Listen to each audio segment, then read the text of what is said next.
Hi everyone, this is Collects Fallen Stars again, and now this video is a continuation of my discussion on the development of Jeong TaeEul's feelings for Lee Gon in the K-drama The King Eternal Monarch, as a response to a criticism it received for having a slow pace and an underdeveloped relationship between the two lead characters.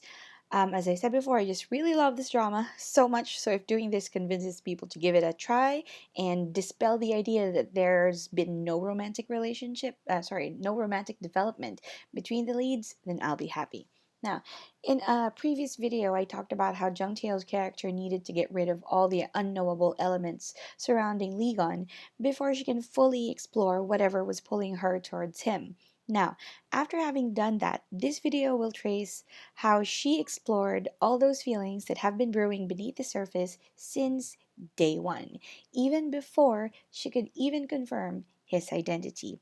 Now, this video will cover episodes 1 to 4. After this, I'll probably have like two more videos that will continue tracing it from the 5th, 6th, 7th, and until the 8th. Now, let's go to the first episode. So, their meeting happened in the last 6 minutes of the first episode. And I think in one of my previous videos, I mentioned why this had to happen. And my point was all the things that happened in their lives had to happen so that this could happen, so that they could meet. So that's why everything that happened before had to be shown in the first part, well, whole part of the episode actually, and they would then be at the tail end of that episode because the point is, they have a fated existence. If those things in the past hadn't happened, they wouldn't have met. So that's why this meeting had to happen in the last 6 minutes of the first episode. Now, on their first meeting, he hugs her with his eyes wide open. He has pined after her for 25 years. What started out as deep gratitude for his savior or someone connected to his savior had grown into a balm for his lonely existence as a young monarch. He wanted to find her, and he did. And this is probably why he couldn't even close his eyes when he embraced her. Someone he had searched for so long was finally in his arms, and he didn't want to miss a minute of it. Now, unfortunately, she ends up pushing him away because obviously a stranger who hugs you, no matter how handsome he is and how handsome his white white horse, no matter how handsome his white horse is, you pushed him away. All right, so they end up in the precinct in the second episode. And during this time, Jung Tae continues to interrogate him, much to her and his annoyance. But she, of course, didn't miss the fact that he said, "I have finally met you." Now, her brain tells her that statement, this is strange, but obviously not enough to make her fall in love. Nevertheless, it got her attention, and his answer will continue to boggle her mind. He said, "I was curious about you, and I thought about you a lot. You also look better in real life." Now, she gets a weird answer plus a compliment. Her brain latches on to the weird answer and sets aside the compliment, no matter how well Lee Min-ho delivered that compliment. However, the weird answer also suggests the pre-existence of a connection between them that she knows nothing about.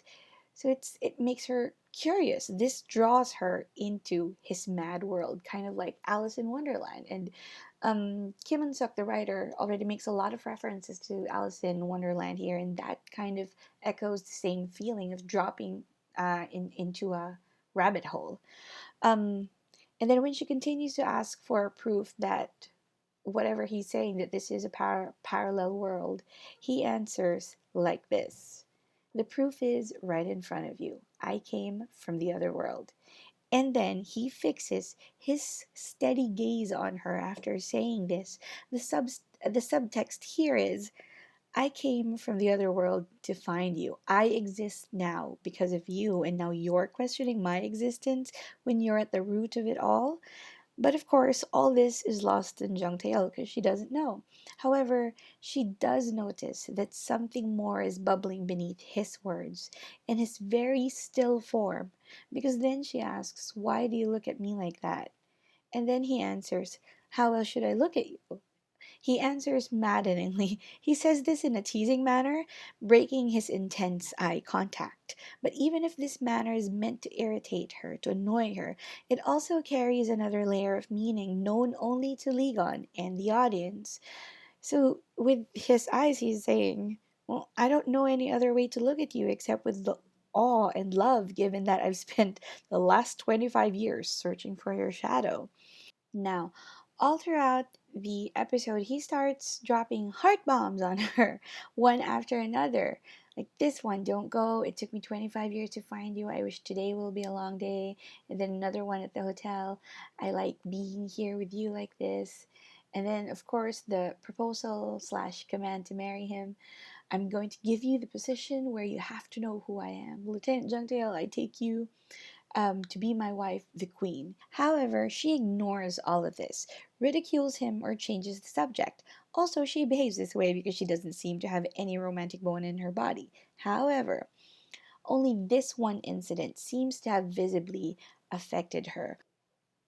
While they were having dinner, of course, a chicken dinner, he used this situation where his food is required to always be tasted by someone else because he's afraid it might be poisoned. He's playing it up, of course, so that he gets to tell her this, because he's trying to convince her that okay, if I get poisoned here, if I die here, I want this to be my last words.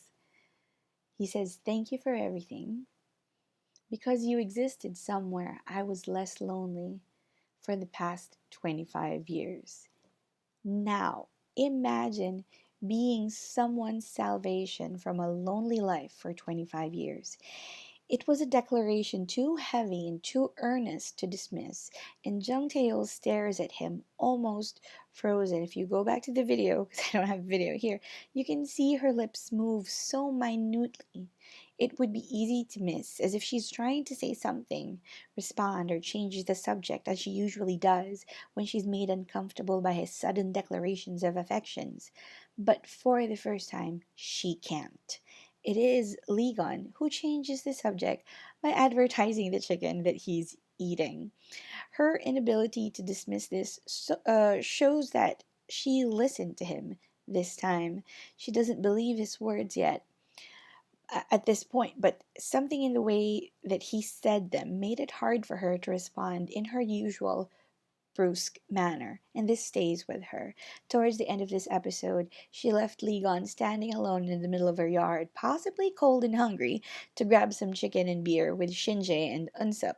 However, upon remembering what Lee Gon told her last night about being the only reason why he hadn't been too lonely and trying to find a reason to stay in this world, she went back for him.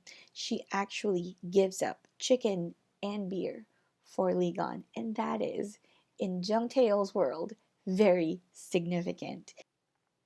Now, on episode 3, Lee Gon's geeky comparison, geeky but nevertheless beautiful. His comparison of Jeong Taeil to the number 0 was beautiful, but I'm pretty sure she understood none of it. I understood only half. I think I understood up until how she has the power to make him weak and how to also has the power to make him strong. That's about it. I think when he started talking about square roots, yeah, my mind was lost. Alright, so having understood none of it, she remains unaffected. His DNA results haven't been out at this point in time yet, so she remains doubtful and issues a challenge for him to take her to his parallel world. Their walk through the bamboo forest, fruitless, of course, because Lee Gon didn't bring his other half of the bamboo flute. It was fruitless, and then, of course, it irritated her. Now, three things of significance happened during that time, but I need you to remember what she said here. So she's essentially ranting. She's saying, "Why am I talking such nonsense with him when it's freezing cold right now?" So just remember that and then set that aside. Now, the first thing of significance that happened during this time was she found out that his parents died at an early age, and that his first duty as a king at 8 years old was to bury his father. Now, just like before, She couldn't respond to this, and it is Lee Gon who changed the subject when her face started showing signs of distress. He doesn't know it yet, but Jeong Taeol's mother passed away when she was very young, so she knew a thing or two about losing a parent, and she just realized that Lee Gon lost both of his, but she still has her father. Now, being able to put herself in his shoes makes him a real person for her. It's a scary thought for someone who still doesn't believe anything he says. And because Lee Gon allowed himself to be vulnerable, to be open with her, it became easy for her to do the same for him. When he asked her a personal question about why she chose to be a cop, she actually answered honestly.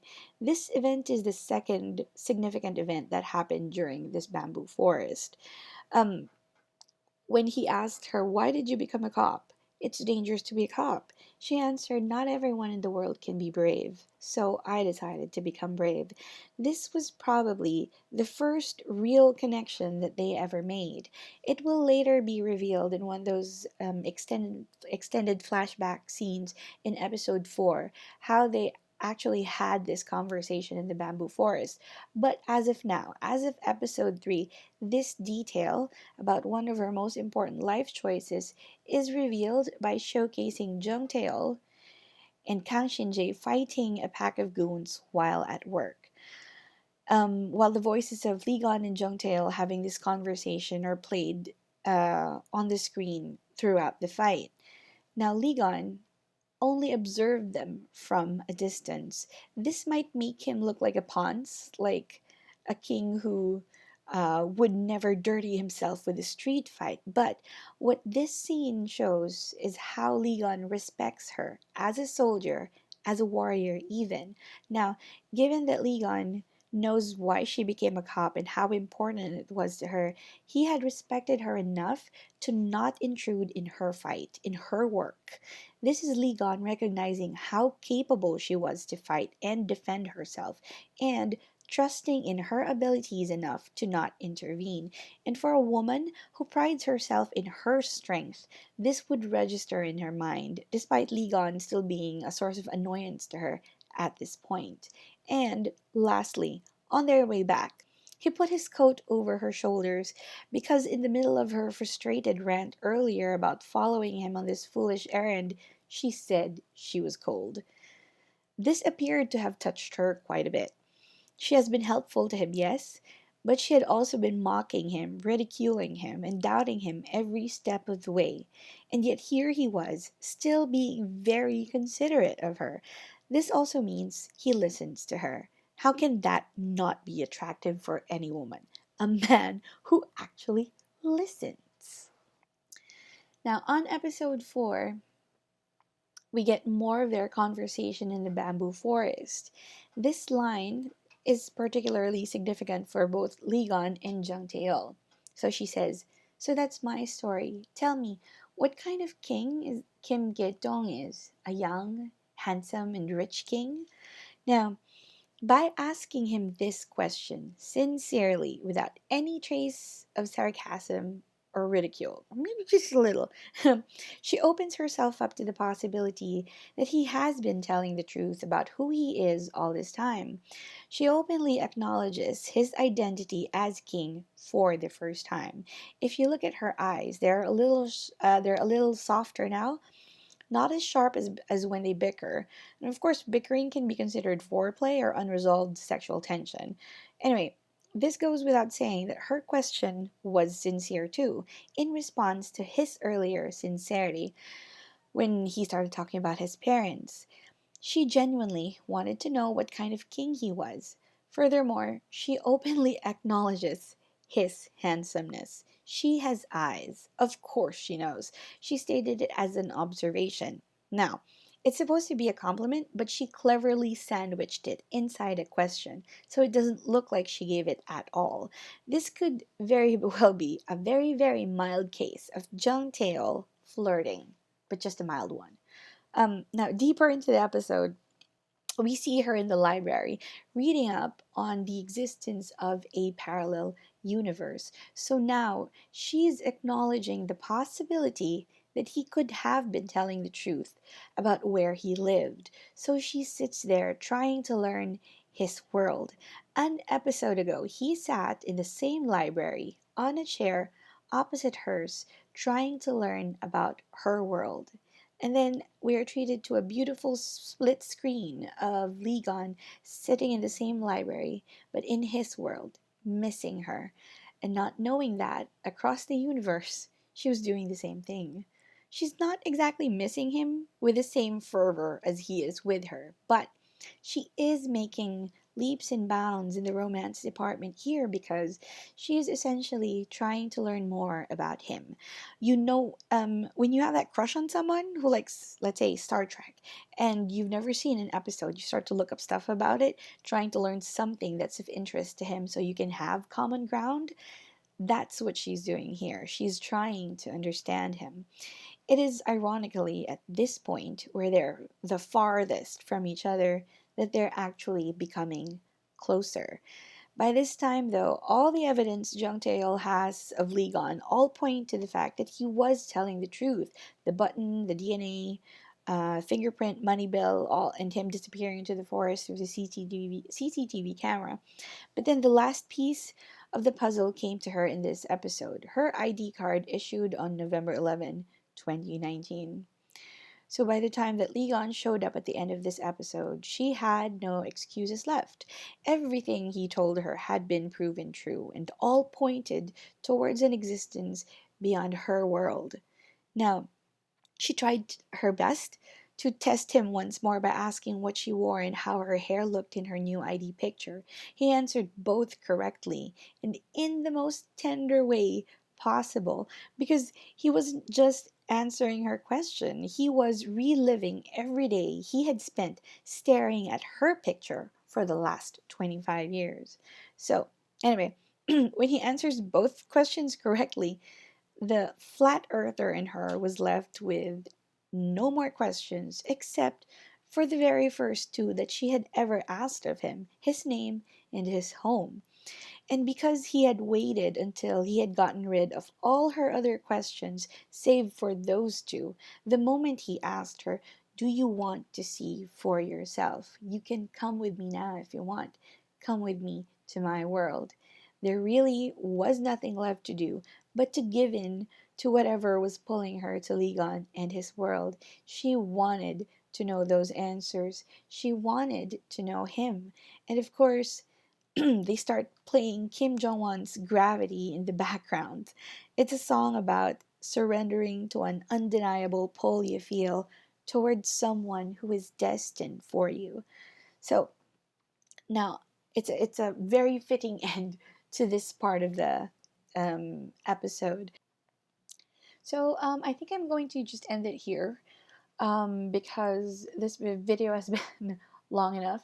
If you're still interested to hear how this progresses from the 5th and 6th episode to 7th and 8th, please go on to part 3. That's it. Thank you.